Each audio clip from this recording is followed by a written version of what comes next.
Hello, welcome at the TEAC booth. My name is Jasper and I do product management for the brand TEAC. Today I'm going to show you a couple of brand new products we have. We have two new amplifiers with new amplifier technique inside.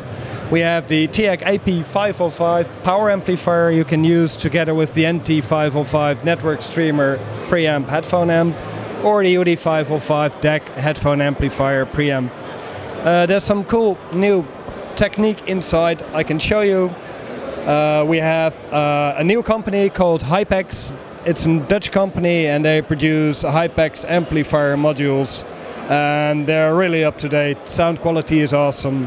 The model is tuned together with TEAC, so it has its own sound, it has its own parts, and it has its own technique inside. This one will give you 150 watts per channel, and in mono mode it will give you 250 watts. So it's very powerful and very musical.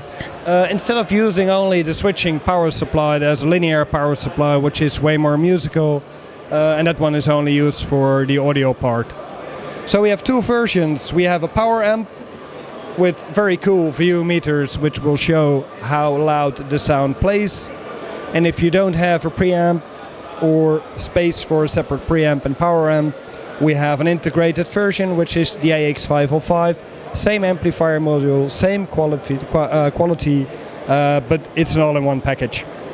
Also with the cute view meters inside. Price point will be $14.99 for the power amplifier and $14.99 for the integrated amplifier, and they're already on stock available.